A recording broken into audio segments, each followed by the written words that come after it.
नमस्कार, तुम्हा सर्वांचं एव्ही स्टोरी बुक चॅनलमध्ये स्वागत आहे. श्री स्वामी समर्थ. अक्कलकोटला वास्तव्य असताना ज्याची ख्याती दूरपर्यंत पसरली होती, त्यांच्या दर्शनासाठी अनेक लोक असत.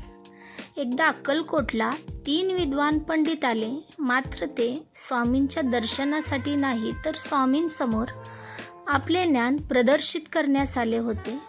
हा कोण स्वामी, काय त्याची विद्वत्ता, की त्यांना इतका मान का मिळतो, असा विचार करून त्यांना मत्सर वाटत होता.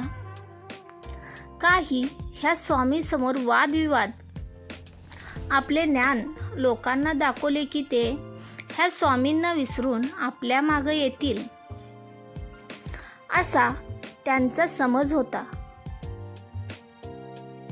अक्कलकोटला पोचल्यावर ते स्वामींच्या ठिकाणांची चौकशी करत स्वामीबद्दल अपशब्द काढू लागले, शंका मांडू लागले.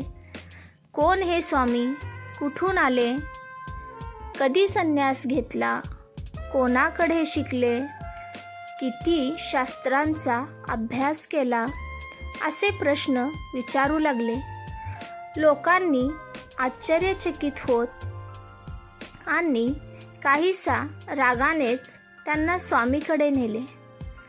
त्यांनी स्वामींना नमस्कार करण्याचीही विनम्रता दाखवली नाही.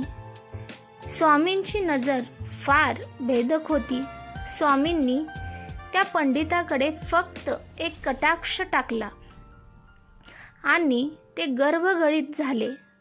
त्यांना शब्दच फुटेनात. वादविवादाच्या महत्त्वाकांक्षेने आलेल्या त्यांना वादाच्या एखाद्या विषयालाही तोंड फोडता आले नाही. त्यांना हे कळून चुकले की आपण ज्याच्यासमोर आपले ज्ञान पाजळायला आलो ते प्रत्यक्ष ईश्वर आहेत आणि आपल्या घमंडीचे त्यांनी ही शिक्षा दिली आहे. त्यांना आपली चूक कळली. त्यांचा गर्व नाहीसा झाला आणि डोळ्यातून पश्चातापाचे अश्रू वाहायला लागले. त्यांनी स्वामीसमोर लोटांगण घातले. स्वामींनी मोठ्या मनाने त्यांना क्षमा करून आशीर्वाद दिले. आजवर केवळ पुस्तकी ज्ञान मिळवून घमंड करणाऱ्यांना स्वामींनी विनम्रतेचा धडा शिकवला. पुढे ते स्वामींचे भक्तच बनले. ही स्वामी समर्थांची गोष्ट तुम्हाला आवडल्यास एव्ही स्टोरी बुक चॅनलला प्लीज लाईक, शेअर आणि सबस्क्राईब करा. धन्यवाद.